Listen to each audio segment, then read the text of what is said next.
1974 চনৰ খাদ্য আন্দোলন অৰ্থনৈতিক আন্দোলনে 50 বছৰ গৰকিলে আৰু আজিৰ এই দিনটোত শ্বহীদ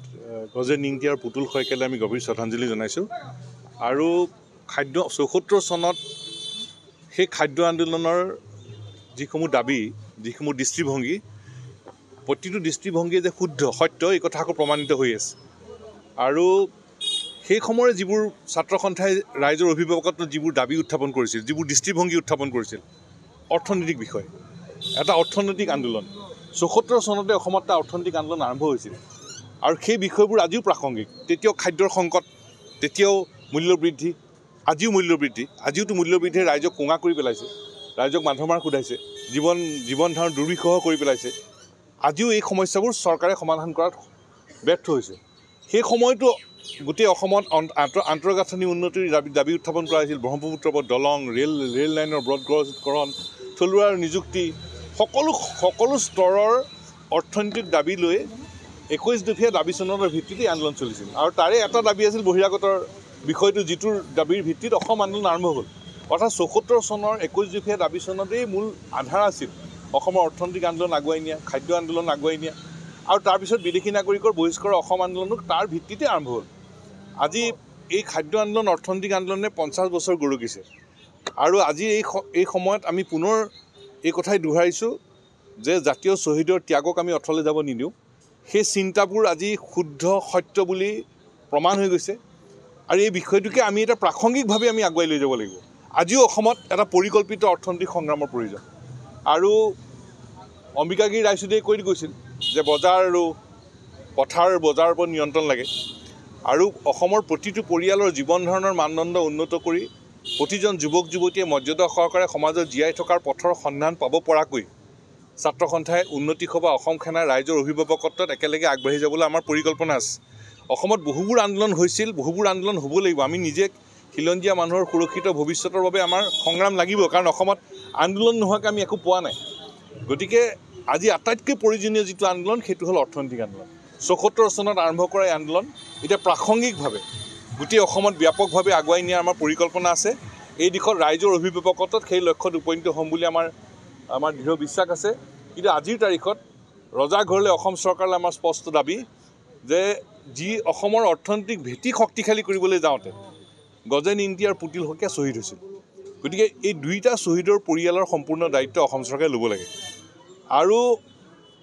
সেই আন্দোলনৰ পিছত বিভাজনৰ ৰাজনীতি চলোৱা হৈছিল চৰকাৰী পক্ষৰ পৰা বেচৰকাৰী পক্ষৰ পৰা সকলো পক্ষৰ পৰা নিৰৱচ্ছিন্নভাৱে বিভাজনৰ ৰাজনীতি চলাই থকা হৈছিল কিন্তু অসমৰ ছাত্ৰ ছাত্ৰীসকলে অসমৰ ৰাইজে চৰকাৰী বেচৰকাৰী সকলো ধৰণৰ পক্ষৰ বিভাজনৰ ৰাজনীতিক ওফৰাই ছাত্ৰ শক্তি খিলঞ্জীয়া মানুহক একত্ৰিত কৰি আগুৱাই যোৱাৰ এই পদক্ষেপ আমি অব্যাহত ৰাখিছোঁ যাৰ কাৰণে আজিৰ দিনটো আমি ছাত্ৰ সংগঠন দিৱস হিচাপে পালন কৰিছোঁ গতিকে আমাৰ উত্তৰ এটাই সংহতি উত্তৰ এটা ঐক্য আৰু সংহতিৰে সম্প্ৰীতিৰে আমাৰ জাতীয় জীৱনক সমৃদ্ধ কৰি শক্তিশালীভাৱে আমি আগবাঢ়ি যাব লাগিব আৰু অসমত পৰিকল্পিতভাৱে অৰ্থনৈতিক সংগ্ৰাম আমি আগুৱাই নিব লাগিব 74 চনতো চৰকাৰ ব্যৰ্থ আজিও চৰকাৰ ব্যৰ্থ সংকট আমাৰ আঁতৰা নাই কিন্তু আজি আমি জাতীয় শ্বহীদৰ প্ৰতি শ্ৰদ্ধাঞ্জলি জনাই পুনৰ অসমৰ অৰ্থনৈতিক কাঠামো শক্তিশালী কৰি আৰু বিভাজনৰ ৰাজনীতিক ওফৰাই ঐক্যবদ্ধভাৱে আগুৱাই যোৱাৰ আমি আজি সংকল্প লৈছোঁ আৰু এই সংকল্পৰে আমি ৰাইজৰ অভিভাৱকত্বত আমি আগুৱাই যাম আপুনি এটা সংস্থাপনৰ কথা প্ৰসংগ কৈছে আপুনি সম্পূৰ্ণ দায়িত্ব অসম চৰকাৰে ল'ব লাগে কাৰণ 74 চনৰ যিবোৰ দাবী সেই দাবীবোৰতো অত্যন্ত যুক্তিপূৰ্ণ প্ৰাসংগিক হয় গতিকে অসমৰ অৰ্থনৈতিক ভেটি শক্তিশালী কৰিবৰ কাৰণেতো দাবী উত্থাপন কৰা হৈছিল সেই সময় স্কুলীয়া ছাত্ৰ ফুলকুমলীয়া ছাত্ৰক পুলিচ চৰকাৰে গুলীয়াই হত্যা কৰিছিল গতিকে আজিৰ তাৰিখত এই দুইটা পৰিয়ালৰ গজেন নিংটি শ্বহীদ গজেন নিংটিৰ পুতুল শইকীয়াৰ পৰিয়ালৰ সম্পূৰ্ণ দায়িত্ব অসম চৰকাৰক ল'বৰ কাৰণে আমি দাবী জনাইছোঁ ঐতিহাসিক খাদ্য আন্দোলনে 50 বছৰ গৰকিলে 1974 চনত 10 জুন তাৰিখে খাদ্য আন্দোলনত যি দুগৰাকী শ্বহীদে আত্মবলিদান দি দেশৰ কাৰণে নিজৰ ত্যাগৰ নজিৰ ৰাখি থৈ গ'ল গজেন নিংটি আৰু পুতুল শইকীয়া দুয়োগৰাকী শ্বহীদৰ আত্মত্যাগেও 50 বছৰ অতিক্ৰম কৰিলে খাদ্য আন্দোলনৰ 50 বছৰ অতিক্ৰম হোৱাৰ এই শুভ মুহূৰ্তত সদৌ অসম ছাত্ৰ সন্থাৰ কেন্দ্ৰীয় ছাত্ৰ সংহতি দিৱসটি এইবাৰ অৱধাৰিতভাৱে শ্বহীদদ্বয়ৰ গৃহভূমি ভোৰবন্ধাত অনুষ্ঠিত কৰা হৈছে সদৌ মৰিগাঁও জিলা ছাত্ৰ সন্থাৰ উদ্যোগত ভোৰবন্ধা আঞ্চলিক ছাত্ৰ সন্থাৰ ৰাইজৰ সহযোগত এই অনুষ্ঠানটিৰ আয়োজন কৰা হৈছে দুদিনীয়া কাৰ্যসূচীৰে সৈতে আজি দ্বিতীয় দিনৰ কাৰ্যসূচী ইতিমধ্যে আৰম্ভ হৈছে আৰু আজিৰ এই পবিত্ৰ ক্ষণত শ্বহীদ দুগৰাকীক স্মৰণ কৰি আমি এটা কথাই ক'ব বিচাৰোঁ, যি দাবীৰে সৈতে অৰ্থনৈতিক সংস্কাৰৰ যি দাবীৰে সৈতে সেই আন্দোলন হৈছিলে, সেই দাবী আজিও প্ৰাসংগিক। অসমত অৰ্থনৈতিক উন্নয়নৰ কাৰণে যি পৰিকল্পনাৰ কথা ছাত্ৰ সন্থাই কৈ আহিছোঁ, সেই কথা আজিও প্ৰাসংগিক। আৰু আটাইতকৈ ডাঙৰ কথাটো হৈছে বস্তুৰ চৰা দাম, কৃত্ৰিম নাটনিৰ সৃষ্টি কৰি জনতাৰ মূৰত মূল্যবৃদ্ধিৰ মাধমাৰ সোধোৱাৰ যি এক তাগিদা সেইখিনি সময়ত আছিল, আজি 50 বছৰৰ পিছতো সেই একেই তাগিদাই বিৰাজ কৰিছে। গতিকে সেই আন্দোলনৰ কথাবোৰ আজিও প্ৰাসংগিক। আজিৰ এই পবিত্ৰ দিনটোত আমি এটা কথা চৰকাৰক দাবী জনাব বিচাৰিম যে যি দুগৰাকী শ্বহীদ গজেন ইংতি আৰু পুতুল শইকীয়া, তেওঁলোকৰ পৰিয়ালবৰ্গক এইগৰাকী মুখ্যমন্ত্ৰীয়ে অসম আন্দোলনৰ শ্বহীদৰ দৰে 5 লাখকৈ টকা এককালীন সাহায্য দিয়া হ'ব বুলি ঘোষণা কৰিছিলে। সেই ঘোষণাতেই থাকিলে। আজিৰ এই পবিত্ৰ সময়ত আমি চৰকাৰক দাবী জনাব বিচাৰিছোঁ যে শ্বহীদ পৰিয়াল দুটালৈ